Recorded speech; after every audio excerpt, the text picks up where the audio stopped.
Life by Divine with Sue Dumais fosters deep healing and profound awakenings as she guides you to hear, answer, and trust the highest calling of your heart. Your host and sacred guide is global impact visionary leader Sue Dumais, a best-selling author, international speaker, and gifted intuitive healer who challenges all of us to shift from life by default or even life by design to truly living life by divine. And now, here is Sue Dumais. Welcome to the show. I am here. I'm a few minutes late. We had a little bit of a technical glitch there, but we're here. We arrived.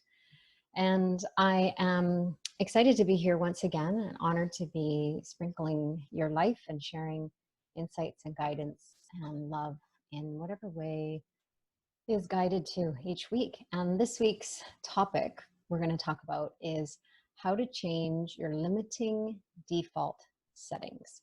Now, I've talked about the default settings a little bit in the past, and I've talked to them around love, our default settings for love and different things like that. But I wanted to dive into the actual, what are the default settings? Why are they there? How do we actually create awareness around them? How can we regain a sense of control again? Because a lot of times these default settings feel out of our control. They feel like a reaction, after the fact. You can kind of look back and go, oh, there it was again.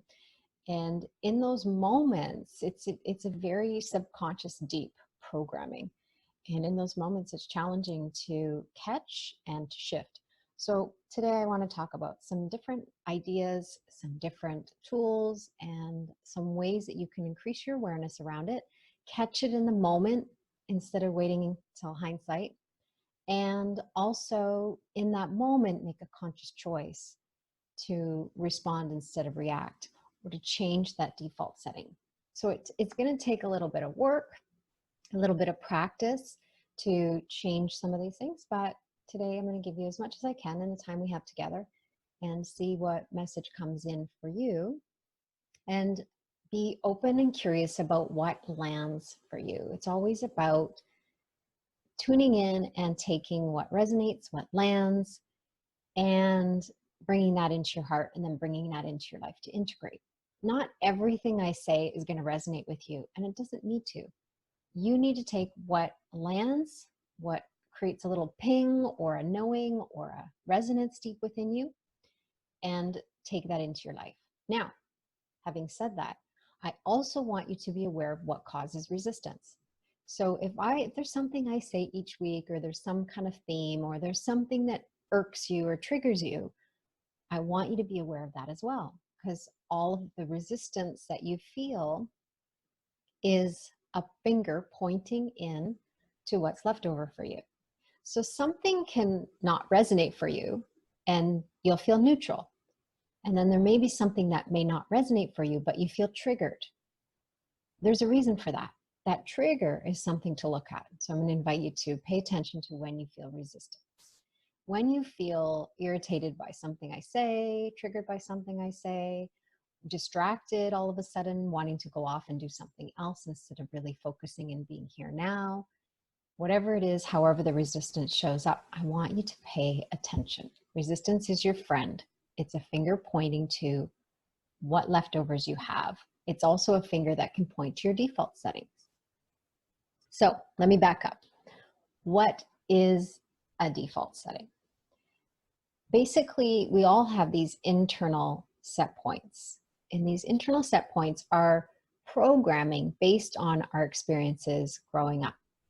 Some of these programs were put in place from that moment of 0 to 6 years of age, where we didn't have the capacity in the mind to filter or discern for ourselves whether something we heard or experienced around us is true or not, or resonated for us or not.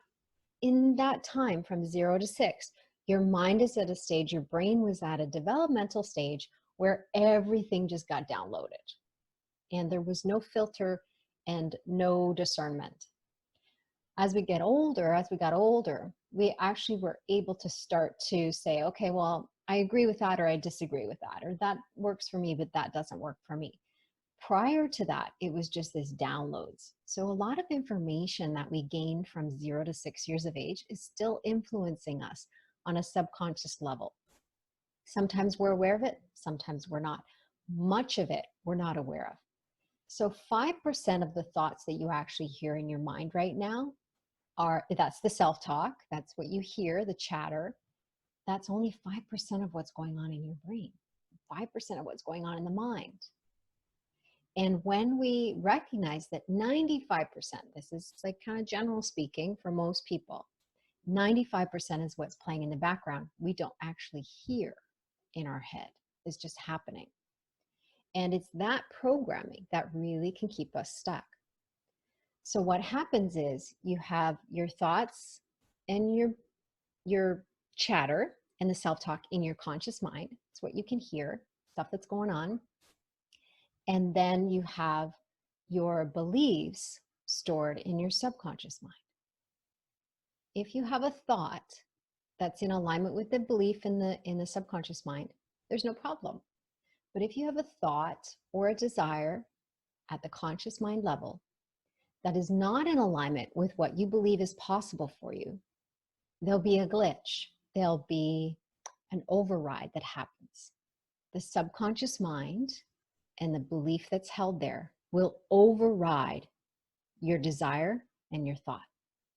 So if you have a thought for abundance, but you have a belief in the subconscious mind that you're not worthy, so your internal set point for abundance is set low, or your internal set point for worthiness is set low, your belief will override your desire. It will override your thought to have abundance in your life or to allow abundance to come in. It's these overrides or these default settings or these internal set points that really keep us stuck and hold us back. This is also a good recipe for self-sabotage. So what'll happen is, just like a thermostat for temperature, if your abundance gets up a little bit above where your internal set point is, there's usually some kind of feeling of discomfort. You can kind of camp out there for a little bit, but these set points are put in place long before, usually through childhood and through our experiences growing up. And what happens with these set points is, let's say your abundance set point is 5 out of 10. And you're living between 0 and 5, and it's comfortable because it's familiar. It's a familiar internal set point. When you get stretched above that set point, so let's say you stretch yourself to 6 or 7, maybe even 8, it becomes unfamiliar. It becomes unknown. It becomes uncomfortable because there's comfort in what's familiar. That's what we're programmed to believe, and that's what we're conditioned to experience. Now, when you rise up above your internal set point, just like in a thermostat, if the temperature goes above a certain degree, then the air conditioning comes on. Or if that's down here in Turks and Caicos, but if you're in, Canada right now, and it's somewhere cold, if the temperature goes to a certain degree, then the heat will come on. It's the same thing with these internal set points. When we hit that default setting and we go beyond that default setting, something will happen to bring us back down into that comfortable internal set point, our default setting. The challenge is, when that happens, it's usually some form of self-sabotage or some form of sabotaging your life, which is self-sabotage, but it can be directed outward or it can be directed inward at you. It can be projected onto somebody else or a circumstance or a situation outside of yourself, or it can be directed internally. Either way, you want to take a look at where your set points are. So, how do we identify the set points?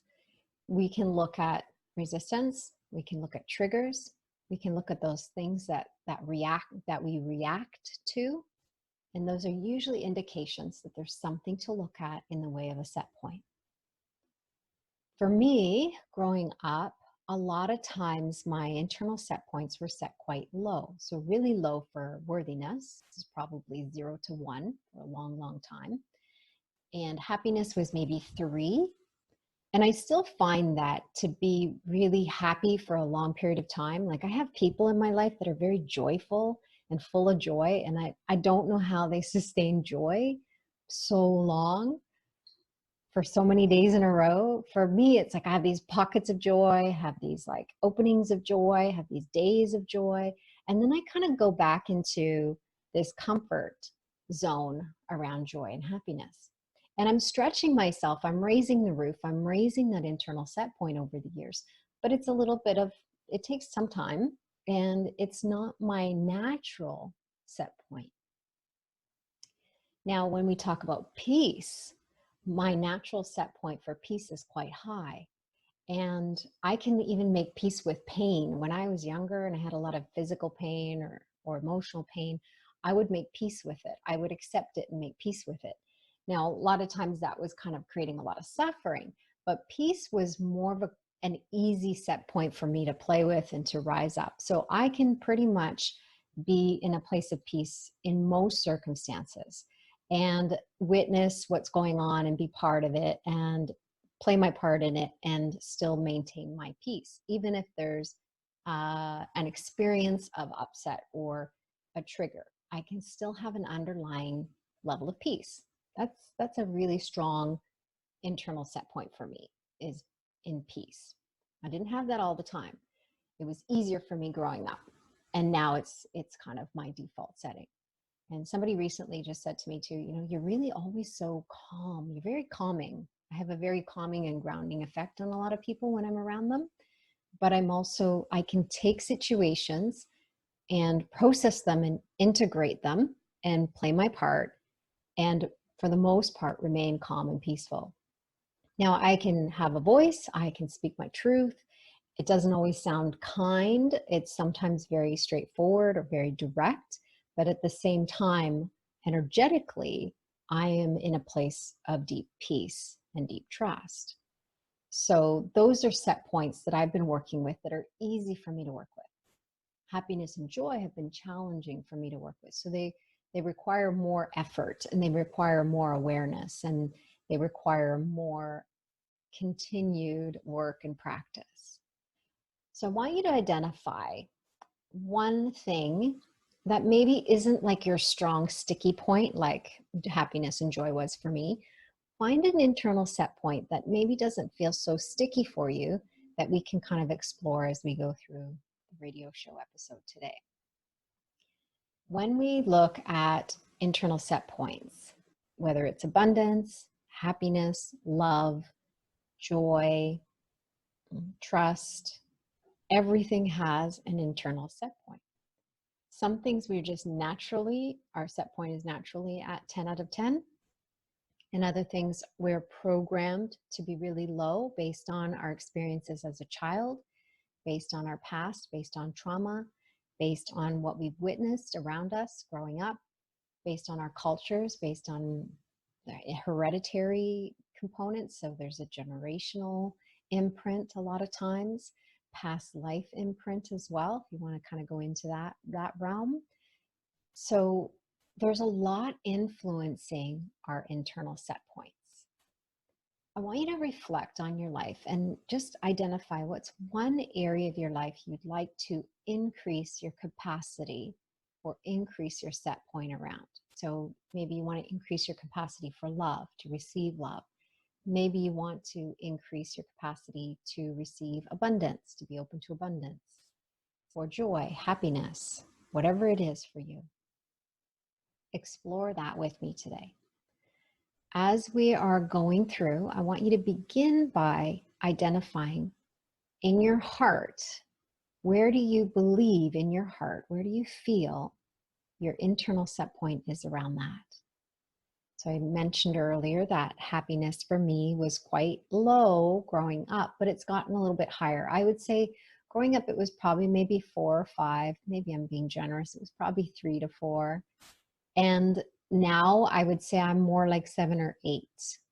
But my default setting is to kind of that that serious undertone of deep peace, but with a serious fling to it. So I have this like serious side, and I'm more serious than playful.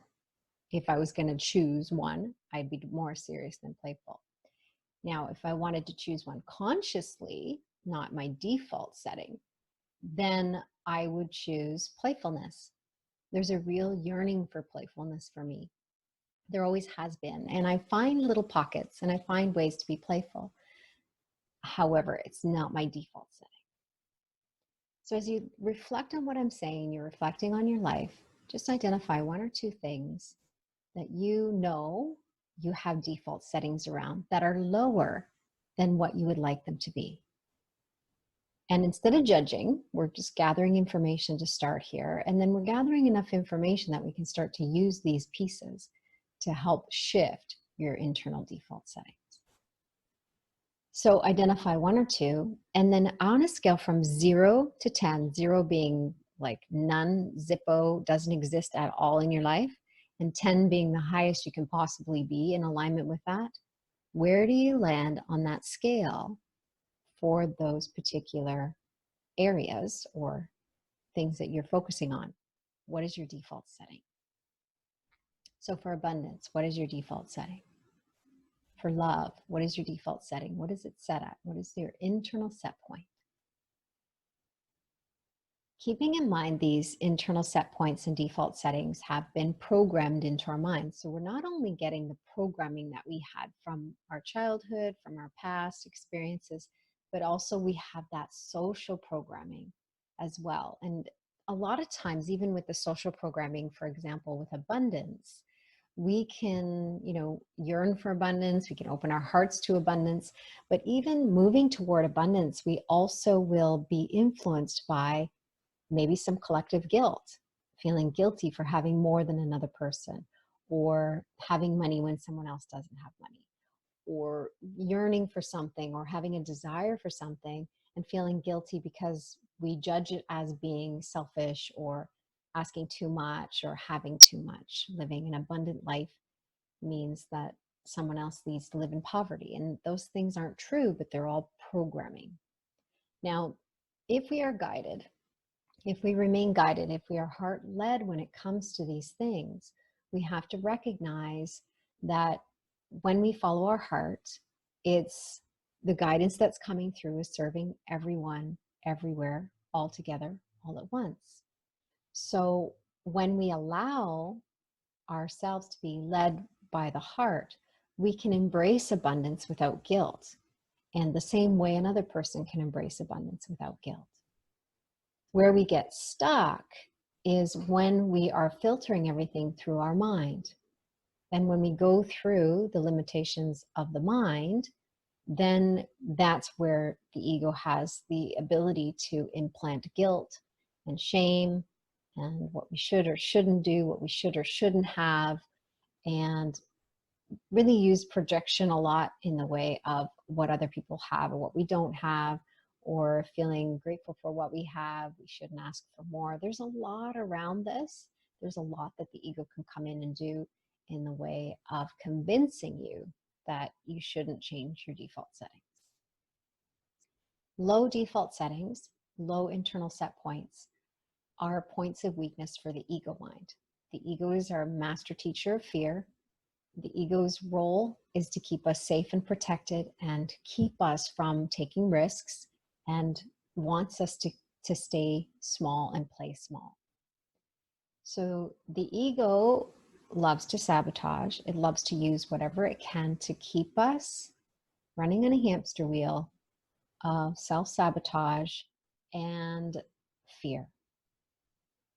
If we buy into the ego stories and we let the ego mind take over, then we will feel guilty, we'll feel ashamed, we will feel unworthy. There's a lot of things that can happen if we let the ego take over, because it's basically embedded in a foundation of fear.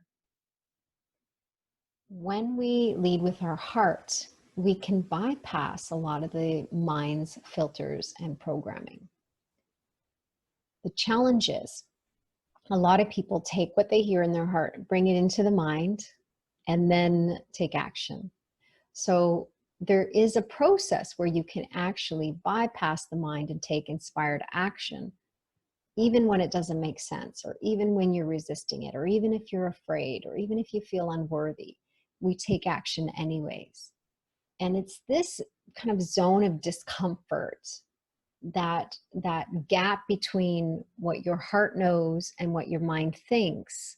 It's in that gap that creates a lot of discomfort, but moving through that discomfort, a lot of times we can break free from it. So, for example, even doing something like stretching yourself in a way that feels uncomfortable, the more you stretch yourself and the more you do that over and over again, the more you actually become comfortable with feeling uncomfortable. Or it becomes more natural for you and you kind of settle into it and it doesn't feel like such a stretch anymore. So sometimes we need to kind of move through the fear. Sometimes we need to go through the discomfort or resistance. Sometimes we need to take inspired action, even when it doesn't make sense in our head, and even when it doesn't make sense to others. And often we can change those internal set points if we camp out in that gap of discomfort until it becomes comfortable for us. So this kind of work isn't easy. It's not like easy peasy lemon squeezy. It takes some effort. It takes some willingness. It takes a commitment. It requires you to move through some fear. It's going to require you to move through some discomfort. But I'll tell you, the more you do this work, the easier it becomes, because you get comfortable with being uncomfortable. And knowing especially that there's the miracle on the other side, that there's the breakthrough on the other side of that squeeze, that contraction. We always have that contraction just before the expansion. And a lot of times what happens is people are moving towards something and then it squeezes just a little bit more. There's just a little bit more of contrast. And then just before that, it squeezes and then it expands. The energy tightens and then it lets go. The challenge is most people quit in that last squeeze. They quit just before the miracle. They stop just short of it. When you're doing changes for your internal set point, it's going to feel like a squeeze at the point just before the breakthrough.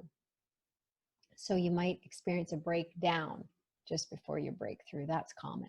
You might feel a contraction just before the expansion. You might feel like you're having a temper tantrum inside. The ego is just going crazy just before the breakthrough, just before your mind breaks open around it and your set point rises up. There's two ways to raise your set point. You can just raise the roof a little bit, give a little push and go up an inch or two. Or you can kind of push right through and get some good quantum leaps in your set points. Most people are going to raise it little by little. And for most people, that's kind of an uncomfortable but most comfortable way to do it. Whether that's for you or not, you have to decide. You have to feel into what's best for you. And it can change times depending on what's going on in your life and depending on the circumstances and depending on what it is, what set point you're actually raising. So if it's a really sticky one, like Velcro sticky, then be kind to yourself and inch it up little by little. Take it moment by moment and just start to stretch yourself a little bit here and there. And find that place where you can stretch yourself enough where you can settle into that discomfort. It's not going to be comfortable, but you can settle in there. You can hang out there. You can camp out there a little bit and adapt, adjust, integrate, and then raise the roof again. Adapt, adjust, integrate, then raise it a little bit more again. That's the process. That's how you can do it. That's one way you can do it. Then there are times where you'll have these big break your heart open kind of moments or blow your mind open kind of moments. And those are more like the quantum leaps. Not as common, but doable. And those are some really deep reprogramming and unschooling and unlearning at the level of the subconscious mind. So we're going to take a short break, but when I come back, I want to go into a little bit more of helping you understand the conscious mind and the subconscious mind, where these internal set points reside, and then how you can tap into them, shine light on them, and start to shift them, and then some of the tools that you can use to actually raise the roof and change these set points so you can free your mind and free yourself to really live the life that you're meant to be living right now. So we'll take a short break and we'll be right back.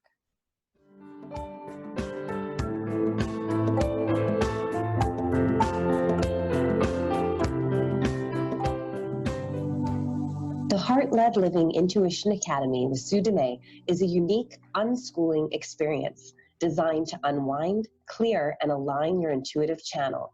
And the doors are open for you now. Experience unwavering faith and deep trust in your intuition as you strengthen your connection to Source, allowing you to walk through every moment with more peace, confidence, clarity, and certainty. Experience this deep personal transformation with Sue's guidance, including the option to share what you learn as a certified intuitive coach. This is your time to unwind and reprogram your mind, to rebuild your foundation and realign with your intuitive heart. Enrollment is now open. Apply today at heartledliving.com/Intuition Academy. Again, that's heartledliving.com/Intuition Academy.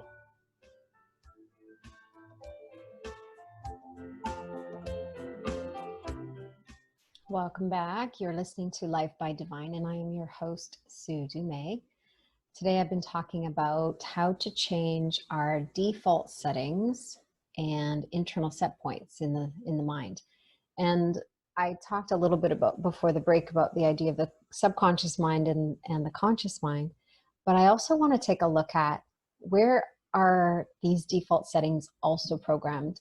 How do they also show up? It's not just at the level of the mind, but let's begin with the mind, and then I'll go into that in a little bit. So I talked earlier about the conscious mind being about 5% of what's really going on in the mind at the level of the thoughts. And you can hear the subconscious mind. You can hear the thoughts. It's self-talk. You can hear what's going on. For the most part, if you're conscious and aware and pay attention to it, you'll actually hear about 5% of the thoughts. Now, a lot of psychologists say that we have about 60,000 thoughts per day. 60,000 thoughts per day on average. And 5% of those thoughts are what you hear. 95% of those thoughts are in the subconscious mind, like a tape playing in the background.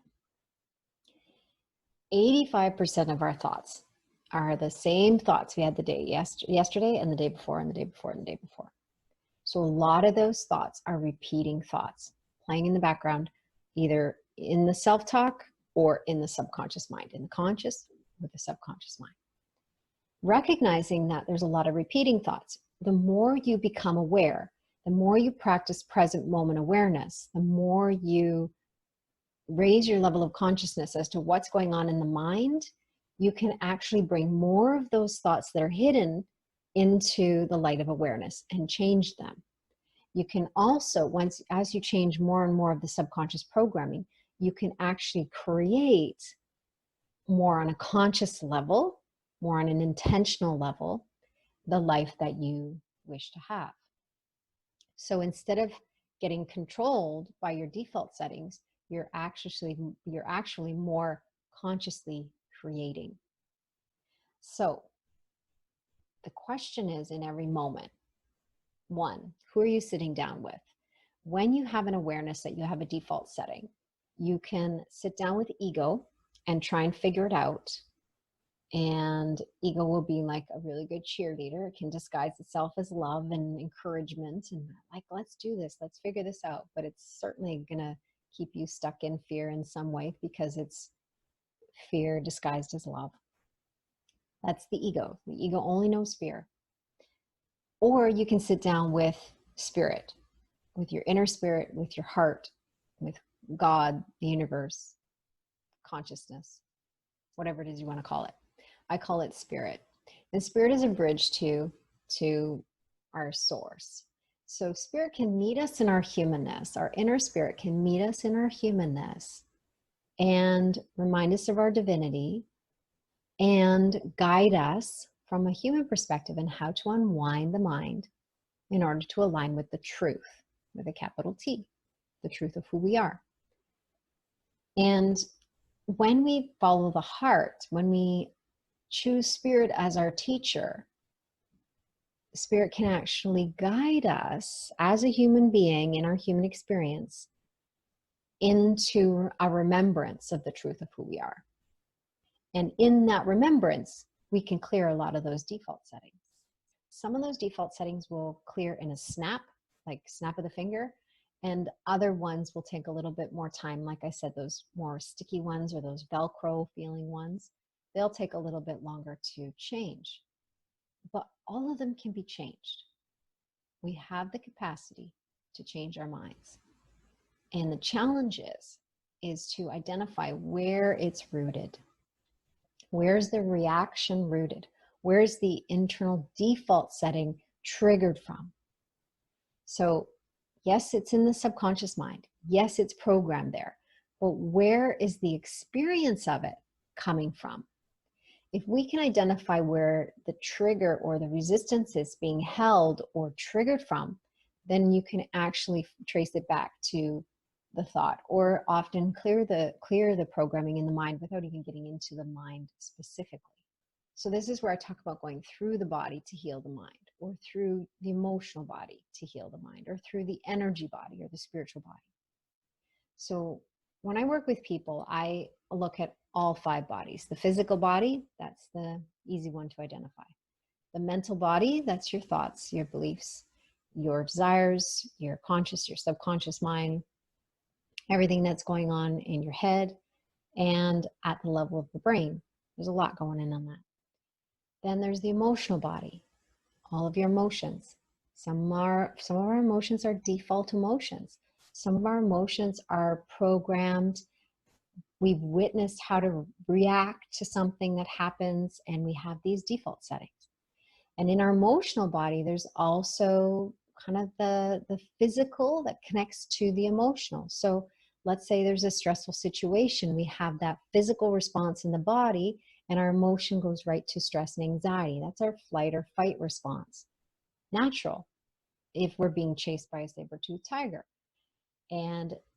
Or if there's some life-threatening situation.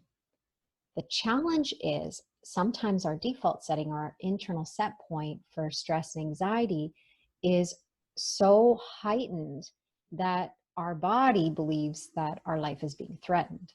And it could just be something as simple as someone calling at 2 a.m. and then being afraid or worried that something happened and something bad happened. So those kinds of things can trigger these responses in our body that bring us into that flight, fight, or response, or freeze response. When that happens, we have the physical body that responds as well. So all of the bodies influence the physical, but it's where your internal set point is rooted. And the other place it can be rooted, not just emotionally, a default setting, but also energetically. Where's the energetic default settings? So we have our physical body, and just on the outside of our physical body, we have an etheric field, or the etheric body. This is like an energy field that is like kind of an energetic photograph of the physical body. And it can hold the history of the physical body experiences in its imprint in that photo. This is where people who have had maybe lost a hand or a limb, and they have phantom limb syndrome, that experience where they have pain where the limb was, it's in this etheric body that people experience that. And in the energy body, we can also have trauma stored there as well as density.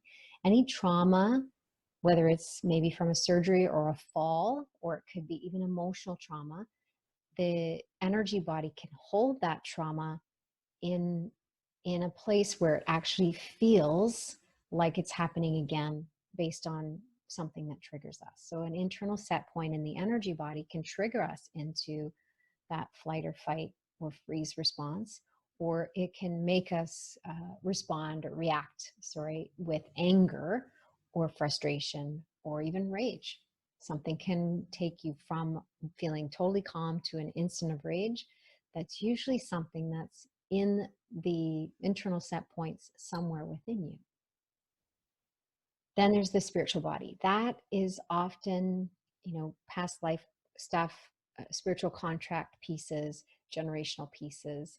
There's a lot in that. So sometimes you need to do a soul retrieval if there's a segment of your soul you left back in a past experience in this lifetime or in a past lifetime.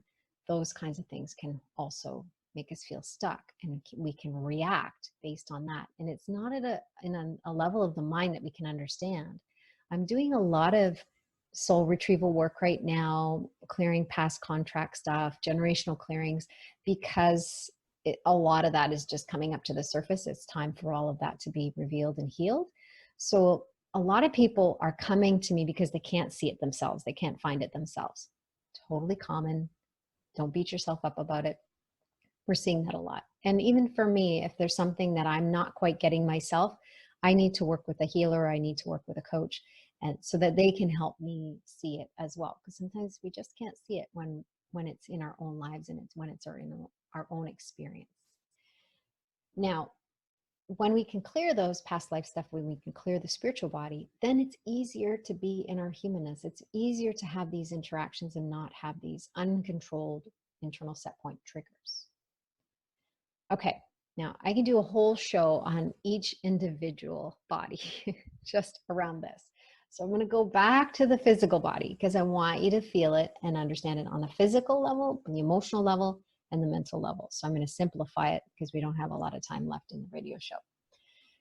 When it comes to the physical body, and you have a trigger, a reaction, emotionally charged reaction to something that's happening in your life in the moment, most times it's related to something that has happened in the past. And the physical body reacts as if it's all happening, that trauma or that situation, that initial kind of trigger, it reacts like it's happening again in this moment. So something that is so emotionally charged, but on a logical level doesn't appear like it should be that emotionally charged, it's probably because it's got history. And it's these history anchors that keep us kind of anchored in the past experiences or the past trauma that influence how we feel in the moment. So we can't heal the past in the past. We can only heal the past in the present moment. We can only heal how we feel about past experiences and past traumas in the present moment. These default settings in our body are deeply rooted, and what happens is we have these reactions because the body is back in that trauma, or it's back in that flight, fight, or freeze response, the stress response in the body. It's triggered, it turns on, and it feels uncontrollable. We've got the stress hormones pumping through our bodies. Our body is reacting as if it's being chased by a saber-toothed tiger. Our life depends on us either fighting, running away, or hiding for our life. And those types of physical responses sometimes are hard to identify. So there's different modalities that can help with that. Any kind of body work, somatic experiencing helps. There's different things that you can do, as well as energy healing, but the physical element of releasing that trauma from the body is really helpful. And that's where I've used yoga and yoga therapy in the past, and combined energy healing and combined the coaching to help people move through that trauma. There's the physical, then the emotional. If you have an emotional memory and there's an emotional trigger, the ego will point to what's happening today and make it all about what's happening today. And the ego will create this big, huge story about what's happening in this moment and why you should be so crazy upset about it, to justify the reaction you're having, the emotionally charged reaction you're having. When you can pause, and one of my favorite quotes in A Course in Miracles is, "You're never upset for the reason you think." When you can pause and tune into the upset, feel into the emotion, let go of the story for a moment, let go of the circumstance for a moment, and tap into the emotion, then you can actually feel the density and feel the energy of the emotion to allow it to move and shift. And often we can go into the physical body to do that. So we're kind of going through the body, through the emotion, identifying where the emotion is, where it's held, and then we trace it back to the level of the mind. Sometimes there's an awareness of where it's rooted in the mind, and often it's just energy and the emotional body that needs to clear, and it just clears from the mind as well. Like that sound effect, that was kind of fun. So physical body, emotional body, mental body. Looking at those three places is helpful. When it comes to the level of density that we experience, the physical body has the most density, the emotional body comes next, and then the mental body comes next. So it's the most densest in the energy is our physical body. That's physical matter. It appears as matter. The emotions are the next density. Any of the negative emotions are more dense than the lighter emotions like love and hope, and those more positive, what we call positive emotions, will be lighter in density. And then we have our thoughts and beliefs, which are even lighter in density than our emotions. However, there's different levels of density in the thoughts as well. Negative thoughts will be more dense energetically, and positive thoughts will be more expansive energetically. When you can feel into, not think about, but feel into it, we can feel it to heal it. So I'm talking about density because I want you to get in touch with the energy behind things as much as you can. And the energy behind things could be feeling tension in the body. It could be feeling a tightness in one area. It could be pain. It could be discomfort. It could be an ache. Another example of density can be that emotional ache, or the emotional pain, or the emotional heaviness of something. And then we could look at the level of the mind, and you could have just the monkey mind going on about something. Thoughts of worry. Thoughts of worry will have more density than thoughts of love. So it's about tapping into the feeling. The feeling will get you in touch with your internal set points, because the reaction comes from a feeling, whether it's on the physical body level. It could be a reaction of stress and anxiety. The body goes right into that flight or fight or freeze response. The sympathetic nervous system turns on, and you can't control it because it's reacting to a fear or a threat. And on emotional level, you can have different arrays of emotions, but emotions are actually felt in your body somewhere. So stress and anxiety, sometimes people feel it in their jaw. They'll clench their teeth, they'll clench their jaw, or their shoulders will raise up. They'll tense up their upper trapezius, the muscles on the top here are the shoulders. They can have pain in the middle of their back or their low back, pain in your hip. Those kinds of experiences, emotional experiences, can be translated into a physical response. There's always a physical response. So there's just different paths in. Now, at the level of the mind, you can be aware of those thoughts and pay attention to what you hear, and at the same time, set an intention to shine light on what's hidden. It's a little bit more challenging to really get into the mind and unwind it, but there are tools like the Ego Game of Opposites. That's something you can find on my website, which helps expose the hidden ego dictionary definitions in the subconscious mind. There's different tools to reprogram the subconscious mind. There's different tools to create awareness around the subconscious mind. The key is, with all of this, including your internal set points, is to trust your intuition and follow your guidance from your heart.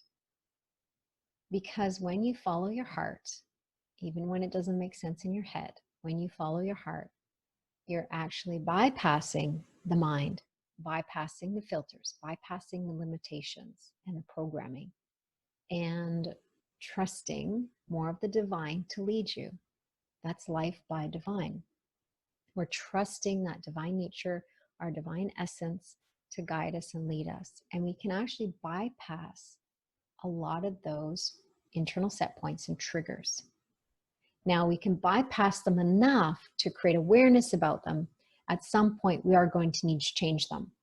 Some of those internal set points, the moment you have awareness of them, they've changed instantly, like a snap of the fingers, like I mentioned earlier. Other ones, they're going to take a little bit more time to unwind from and to make a conscious shift moment by moment, making a different choice. So the next time you have a trigger, the next time you feel emotionally charged about something, the next time you feel you're on the verge of self-sabotage, take a pause and create awareness. Just even a moment of awareness, even if you go into that default setting, even if it feels uncontrollable, the moment of you have an awareness, change has begun. You can't make yourself unaware of something you become aware of. So awareness is key. And even if it's just a moment, oh, here I am in that pattern. And then you go into the pattern and you follow through, uncontrollable reaction, totally okay. I want you to celebrate. I want you to celebrate the awareness. In that moment, that's a miracle. Then the next time you have that awareness, you might actually go 2 or 3 steps further before you react. Or maybe the reaction is not as intense. The more you do this work, the more you're going to feel empowered. And the more you do this work, the more you're going to shift from feeling out of control into trust. I'll say that again. The more you do this work, the more you're going to shift out of feeling out of control, away from feeling out of control, and into deep trust.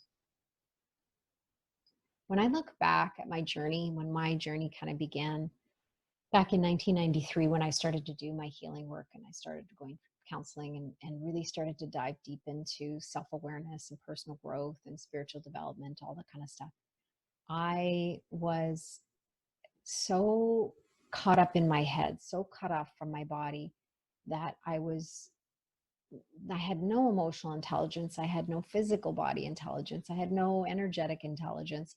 I was only in my head, and my head was a storm of self-hatred, criticism, and judgment.